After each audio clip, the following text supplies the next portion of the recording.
And they'll try the ground game here with the running back. And he will cross the 30 down to the 29-yard line. Give him 4 on the ground there. They're now left with 3rd and 6. And the offense moving quickly to the line. And they'll go with a ground attack here. Down to the 25. 4 yards on the pickup there, but it's going to take him to 4th down. But forget knowing where the first down line was. This defense created their own line of scrimmage. They won every battle up front. And a lot of times that is one-on-one.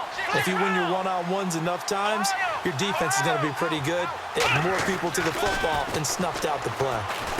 And for a 3rd time tonight, he's intercepted. Picked off by the linebacker, Aaron Lynch. And a big turnover there as his guys will get the football back. And San Francisco gets set to go here. And they're coming off a 3-and-out, my friend. I think they've got to look at that play sheet and go to a spot that they haven't gone before. Time to shake things up a little bit to try and get this offense moving. Okay, so how do you do that? How do you shake things up? You look at what you've called before, realize it hasn't worked so well. Go to something else. And maybe try and find one of those special plays from one of your better players, and maybe try and hit something big and get things going in the excitement area.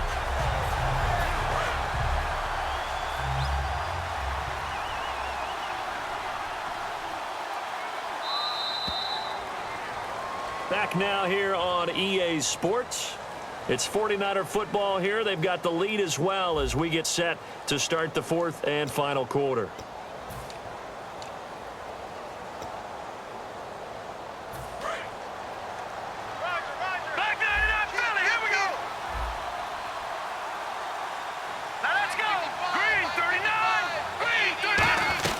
They'll run it now out of the gun. And he'll take this one up to about the 23. Give him 5 on the carry there, and it'll set up a 3rd down. Defense showing blitz. And now they're in the hurry-up. The 4th quarter here, they've got the lead. They want to keep it on the ground. That's what they're doing. Smart football. Keep the clock grinding. Keep it going. But you got to figure now, they're going to see more people stacked up at the line of scrimmage as they try and bleed it out. And he's got the 1st down yardage before he's brought down at the 42. And defensively, they just don't seem to have much of an answer for this passing game. Not at all. Look at the confidence that's exhibited here. With that type of a lead, clock on their side, instead of running it, they're still throwing it, trying to pick up 1st downs and keeping the football. They'll run it now out of the gun. And he'll lose yardage on the play back at the 37-yard line. It's a loss of 5 there, bringing up 2nd. All right, partner, despite my eating habits, I'm not big enough to play offensive tackle, nor am I quick enough. But with the defensive ends nowadays and their speed, those guys have to be able to punch and dance, and it's a tough, tough job to contain them.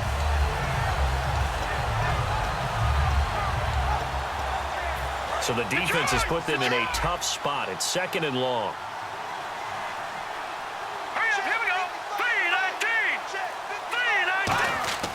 Back to throw here. They'll try and set up the screen. It's complete. So he loses 3 yards there. Now 3rd down. Now that screen there on 2nd down certainly didn't develop how they had hoped. Is that one they should have even tried, or is that one the quarterback sticks in his pocket? I think the latter. I like what you said there, because trying is one thing. We can second-guess just about every call. But in this case, when you realize it is broken down, just throw it at the feet of your intended receiver so that no one can pick it off, right? You don't have the ball tipped up in the air, and you come back and try and pick up the 1st down on 3rd down. That way you don't lose any yardage. Here comes the 49ers punter now, as he's on to punt for the 4th time tonight.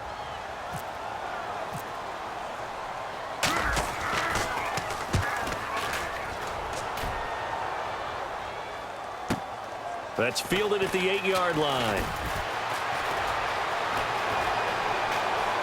And he will take this into enemy territory as he's out of bounds on the other side of midfield. And now out comes Houston. And 3 interceptions in this game. And I would have to think, I wasn't a quarterback, but number 4 is kind of, you're like, oh, man, I can't throw 4. No, and what's interesting is, what do the coaches decide to do now?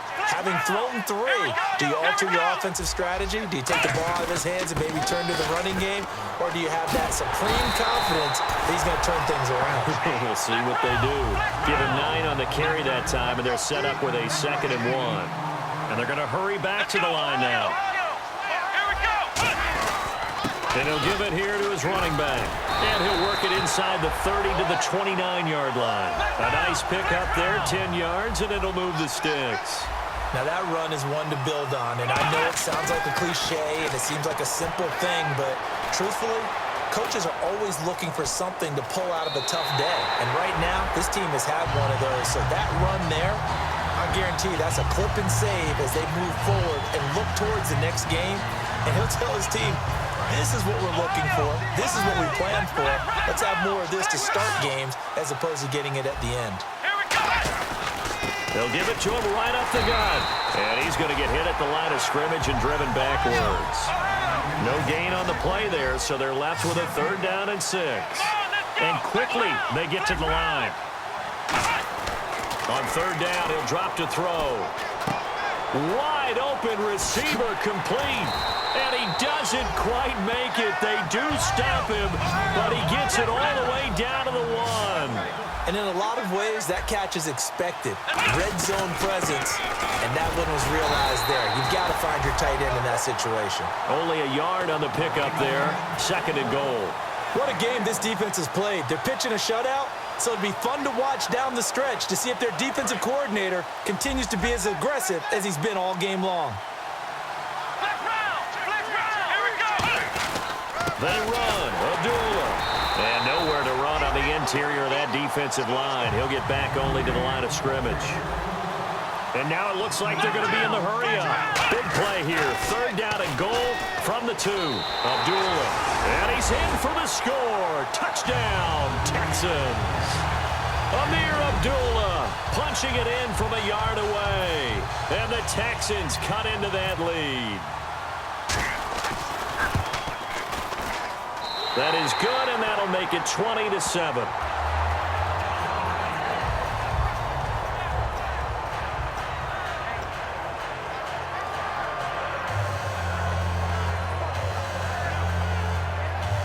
Two scores down, 3 timeouts left. Still a chance if they can somehow get this one back. And the 49er hands team does its job. The 4th quarter, they felt like they needed the football back. Unfortunately, they couldn't get it.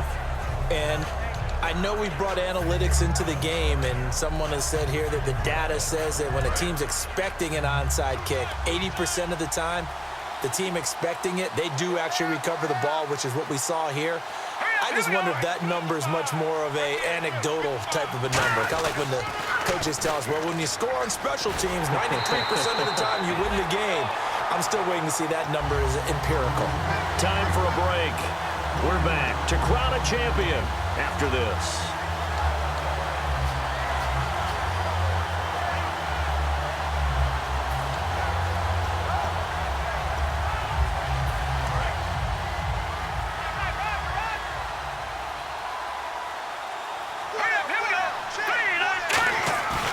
Play-action fake. They'll look to throw.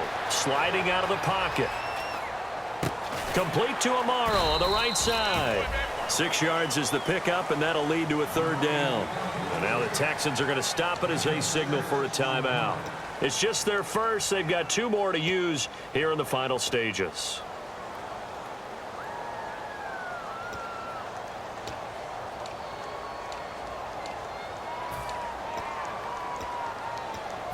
The 1st down line at the 34 here on 3rd down.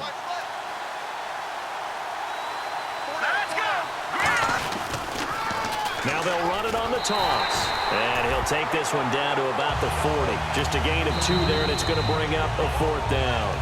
And now the Texans want to call another timeout. That'll be their 2nd, so 1 more chance to stop the clock here. And we'll be back. So on now is Brandon McManus. He has hit from as far away as 57, but that was in Denver. They'll spot it at the 47, so call it a 57-yard attempt.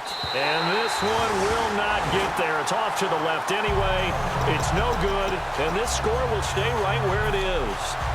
Well, this winds up an empty possession. Everything looked okay. He just never got the ball on target. And knowing him, he'll be disappointed with that effort. They come out 5 wide, 3 of them to the right side. They'll try and start this drive in the air. Now a desperation throw deep downfield. And it drops down incomplete. Thought he might have had it. Instead, second down. One thing I know from experience is that when the deep ball is thrown and you're the defender, you've got to fight that little bit of panic that emerges. You've got to play the ball really well. It's a 50-50 jump ball play. And guess what? They took a shot. How are you going to win it? And in this case, they managed to get it done. He goes for 18 there as the drive will continue. It's a game of matchups, and that's why you take your receivers and move them around a bunch, especially your best guys. And when they work out of the slot, you often hear the coaches talk about how great it is because it gives you a two-way go. You can break out or you can break in. That makes it hard to defend.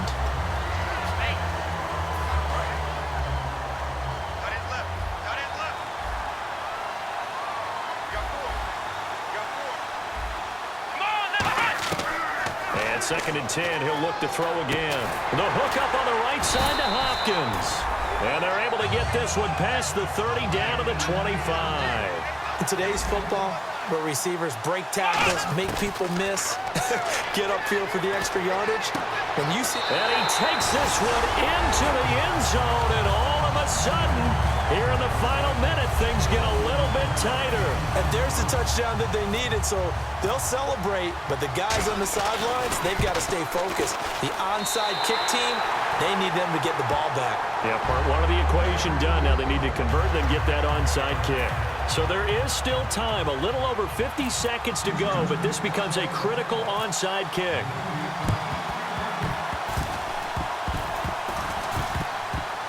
And this is going to be recovered by the hands team. And that should just about put a capper on this one. And that's why you have your hands team out there on the field. Those are the best guys ready to make that play. And let's face it, it was executed well. It wasn't a bad kick. It wasn't anything like that. Just that the normal outcome actually came to play. Analytics will tell you it's a very low possibility of getting the ball for the team kicking it in an onside kick situation. You're all about the numbers, aren't you? All about the numbers, baby. It's a new game now. They don't lie.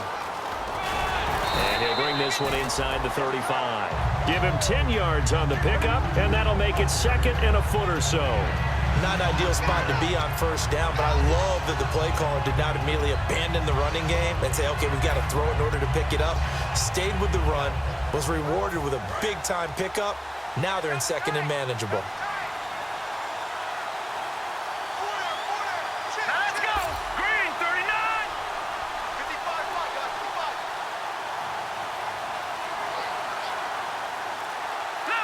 Shift together here from the D-line.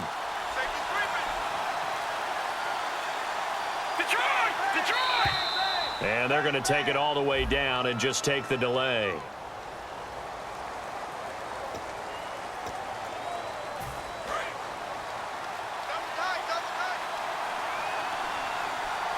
They come out here in the eye. They'll give it to him right up the gut. And he'll take this one down to the 36. And play is stopped here. Timeout. It's the defense calling the timeout here. That'll be their third and final stoppage here as we step aside. Here we go now. 3:19. Time for this one final knee to put a bow on this title bout. And the San Francisco 49ers will hoist the Lombardi Trophy as Super Bowl champions. And to the Super Bowl champions, they etch their name forever in NFL immortality. That's pretty phenomenal right there. It actually gave me chills just to hear you say that, because immortality forever and ever. When you look in the record books, you'll see this team, you'll see their picture, that your name will be a part of it. That's got to be an incredible feeling, because it's been a long journey to get there, and now they get a chance to enjoy it.